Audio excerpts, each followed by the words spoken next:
Hey guys, what's up? It's John Maselli again. This is going to be episode number 2 of JCD TV. I did my first one last week, and I'm going to give it another go this week. First thing, of course, the obvious thing I'm going to start with is the news of the week, the month, and probably the pro wrestling year. Jerry Lawler's heart attack on Raw this past Monday. I'm not going to go over and rehash every little detail of it, but the latest as of now, and it's 4:20 in the afternoon on Wednesday, is Jerry's alert, awake, responsive, and writing detailed, long sentences and paragraphs. I think they said it on a tablet, so maybe like an iPad or something like that. Of course, the earlier news from today was his CAT scan showed no brain damage. He had the stent and the balloon put in either Monday night or yesterday, depending on where you've read and who's telling what. So, it looks like the news is getting better for Jerry. Obviously, he's not clear of this thing yet, but it looks like we may be towards a um, positive road with this, which is very good. Not that you wish this to happen, but and I know it's been said a million times, but thank God this happened on Raw Monday night, not in his hotel room Sunday night, over the weekend when he was in Aruba performing, not heck even Monday night after Raw at the hotel, or Tuesday morning, gearing up for, before they go to SmackDown. WWE, say what you will about them product wise, they are no joke when it comes to stuff like this. The fact that that doctor was at ringside and personnel was there instantly, I don't think you can say that could. I don't know if you could say that comfortably that would be the case at an independent show, Ring of Honor. I gotta be honest with you, I don't even think TNA could handle something like this. I've been to Universal Studios. Yeah, and I've been into some of their studio, exhibits and stuff. I mean, granted, this was a couple years ago, but I don't think TNA can handle this. I really don't. Again, just everyone's thoughts and prayers still for Jerry, but all the news that's come out since Monday night has been getting encouraging and a lot better along the way. So, we can't assume anything yet. I mean, look at what happened with Michael Clark Duncan, just about maybe 10 days to 2 weeks ago. With his passing, he suffered his heart attack, I believe, in July, and just recently passed away from. So, I think the situations are different, but considering there were reports that he was clinically dead for now it's 15 minutes, it's not the original 20, but anything supposedly over 7 or 8 minutes is not good, and the fact that he basically doubled that is just amazing, and hey, he's the king for a reason. Another thing I want to, in regards to the whole Jerry situation, was for those of you that are watching this either on the Wrestling Roundtable Facebook page or the Pro Wrestling Powerhouse Facebook page, yesterday morning at 11 a.m., I did post something stating that I was a little disappointed that Dixie Carter, Hulk Hogan, and certain people in that TNA locker room did not address this via some sort of social media. And the other person that I really kind of meant in that was Taz, and I follow all three on Twitter. And again, I got to preface this by saying I did mention this at 11 a.m. yesterday. And for a business that's built around respect, is still built as a fraternity, a brotherhood. No matter where you wrestle, a wrestler's a wrestler. You look out after your own. The fact that, especially in Dixie and Hogan's case, with the respecting of who came before you and paved the way for you to come, and especially with the fact that Dixie and Hogan, basically social media, anything they do. I mean, if 8 minutes go by and Hogan's not tweeting something, it's like an eternity. And Dixie tweets about everything under the sun. And I know for a fact that Dixie was tweeting yesterday morning about various other different things. Now, granted, at 6 o'clock, she did put something up on her Twitter and her Facebook, and Nick Hogan, Nick Belair, spoke about how upset his dad was. But again, this is a guy that he picks up a pen for someone that drops it. He's tweeting about how great of a guy he is for doing it. And as far as Dixie Carter goes, if Jeff Hardy would cut his face shaving the morning of Bound for Glory, she'd have 75 tweets up on it before the first drop of blood would even hit the sink. So that's what I kind of meant with that. I was a little surprised for people that tweet and use social media about every little thing under the sun. Would have really killed Dixie Hogan to post something up a little earlier than 20 hours later in Dixie's case, and you know, using your son, or even if he didn't use his son, which makes it even that much more worse, that Nick just kind of spoke out about on his own. The reason why I was a little taken back with Taz is because Taz, being a commentator in WWE, worked multiple programs with Lawler. The summer of 2000, ECW One Night Stand 2006, and Taz is always one. Look at his promos from ECW way back in the day, even to as recently as the Joey Ryan gut check incident. You know, respect for the business, respect about those that came before you, all that.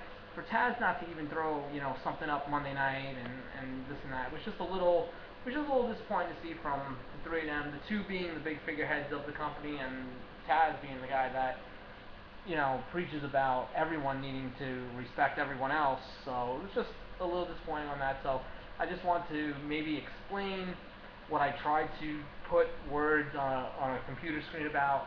So that was just my feeling about that. I mean, hey, there are some people that agreed with me. There's some people that thought, you know, I was a jerk for even mentioning that. But you know, it's just my feeling.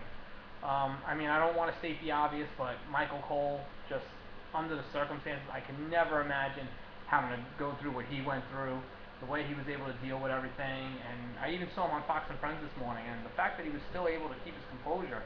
I mean, granted, it's been, you know, 2 days later, but still, you know, something like that could rattle you for a long time. Uh, you know, John Cena at the end of promo, at the end promo of Raw, the fact that he was able to keep it together. CM Punk, Rey Mysterio, Cody Rhodes, The Miz, Alberto Del Rio, Tyson Kidd, all those guys, and of course Bret Hart, who, you know, I'm sure at some point had to be thinking, oh my God, here we go, Kansas City again, you know, Owen with that incident. But the fact that everyone was able to just come out and, you know, still do what they had to do. And you know, the one thing I always was looking for Monday night was facial expressions, and the only time I ever really had a sense of, oh my God, something's wrong, was when Bret Hart came out for that last promo with John Cena. He walked in, and Bret always has that face like it's the end of the world, and you know, that's just Bret. But before he grabbed the mic, he kind of gave like a big like huff puff, like a deep breath, like, and that was the only time where it was like, oh shit, you know, is Michael Cole going to announce something at 11:10 that we might not all be prepared for? But you know, lucky enough, knock on wood, you know, it looks like Jerry's going to be fine. And you know, Jerry's awesome, man. Jerry's the one guy. I live in New York, so Madison Square Garden, Prudential Center, Nassau Coliseum. Whenever I go to an event, whether it be Raw, house show, pay-per-view, well, Raw is in the pay-per-views especially, but you know, Lawler's the guy getting the biggest pops before a single match ever comes, and he's just awesome. He's the king. And you know what, Jerry? You know, we pray for you. You know, nothing but the best for you. And you know, we hope to hear more good news as the week goes on. As far as the debate, as far as what he does from here, wrestling, it's got to be over. And you know, there's nothing wrong with your final match being a win with Randy Orton against Dolph Ziggler, the WWE champion. There's no shame in going out like that. As far as commentary goes, I don't. I'm not against him coming back, especially now that we know that there's no brain damage and he's able to communicate. I say why not? I mean, could you imagine? And I got the perfect scenario in my head.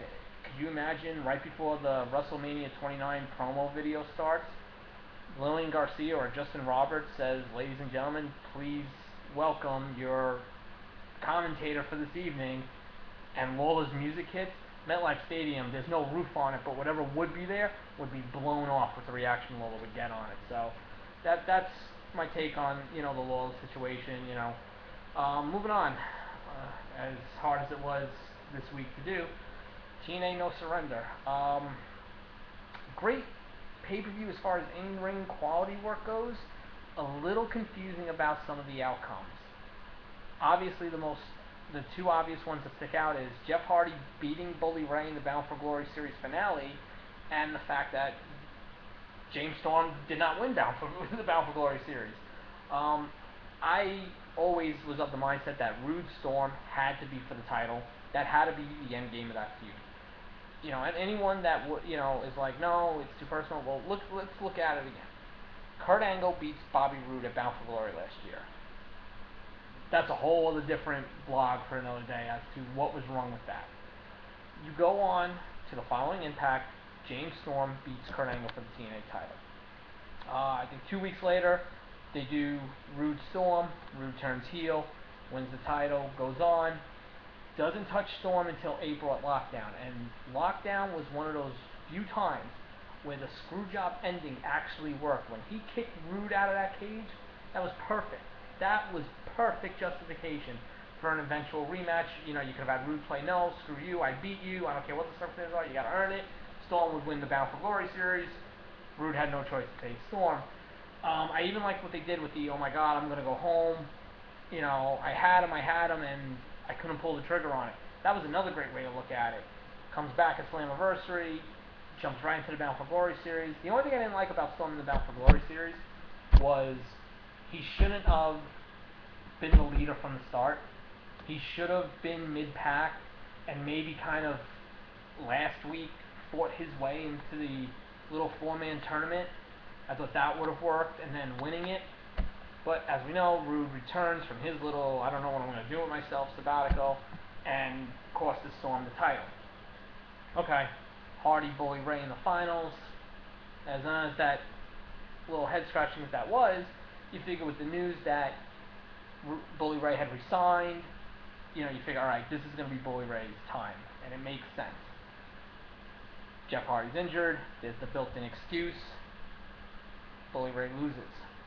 Now, of course, this is going to tie into whether or not Bully Ray is incorporated with the Aces and Eights. I think that's kind of where Hogan's little pre-match interview was headed.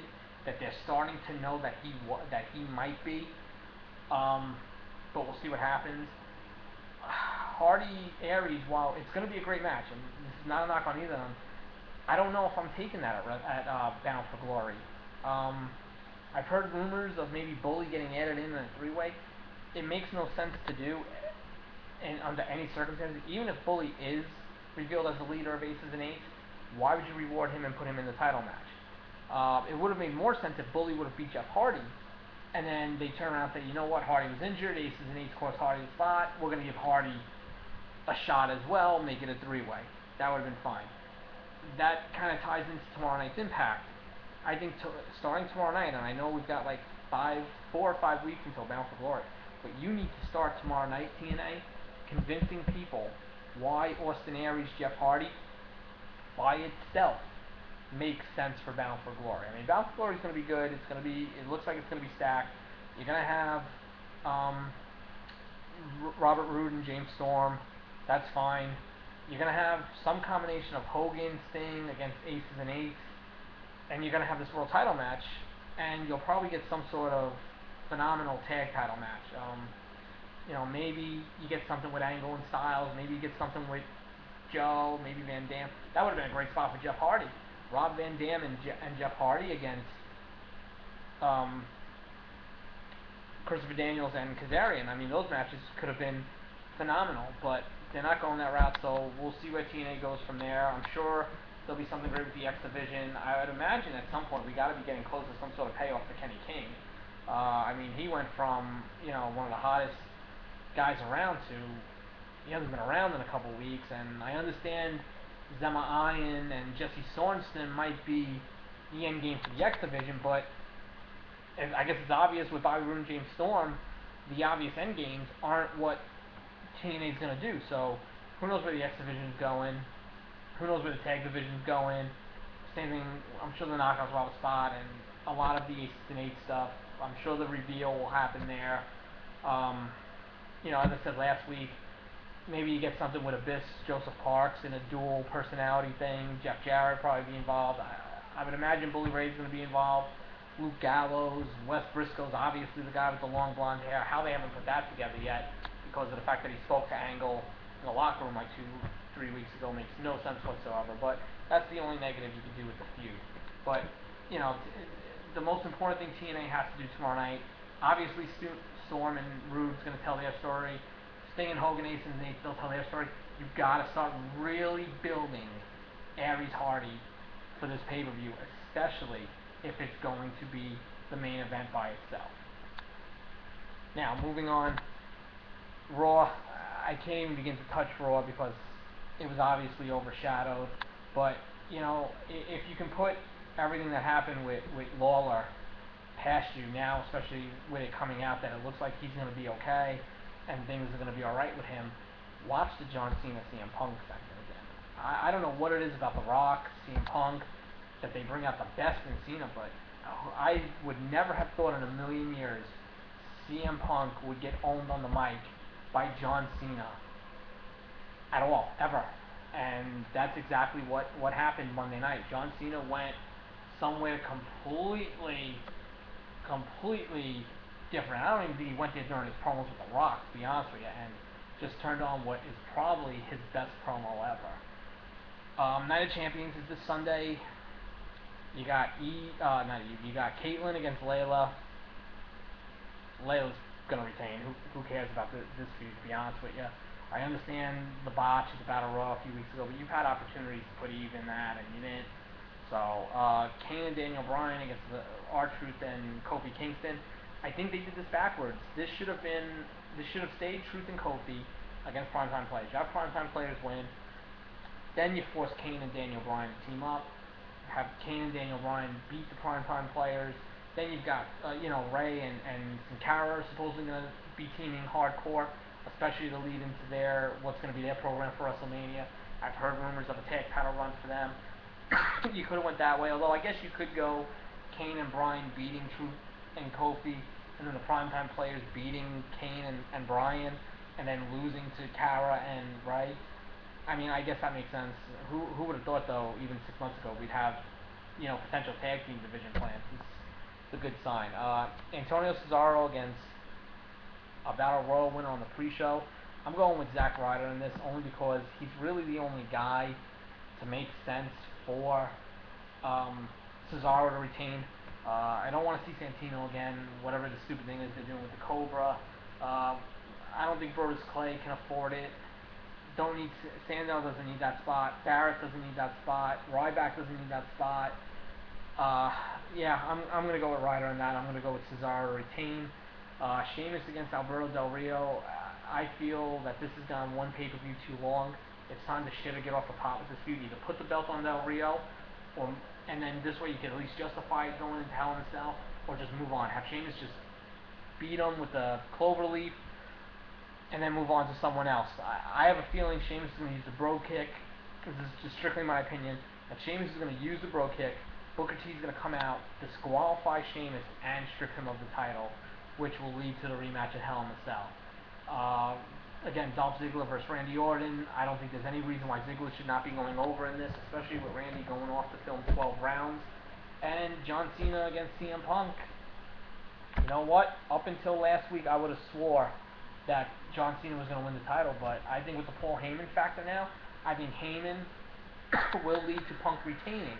I don't know if Punk's going to win, but Punk will retain, and I would almost bet $50 to a dollar Cena Punk is at Hell in a Cell. And that will probably be the cultivation of that feud. I would think that's where Cena gets the belt back, which then justifies Cena Punk again at Survivor Series, leading into maybe one more match at TLC, which is just Jesus Christ. I can't believe we're going to go like 5 months with this feud. And then eventually Punk probably winning the belt back, or just finally retaining at TLC and heading into the Rumble Showdown with The Rock.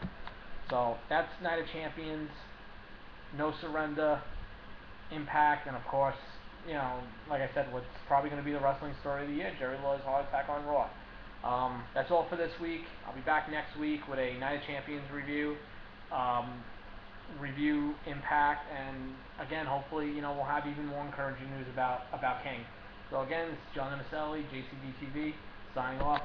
Feel free to leave a comment on here, and depending on which Facebook page you're looking at this, feel free to, abuse the hell out of me on it, alright? Alright, thanks a lot, guys. See you next week.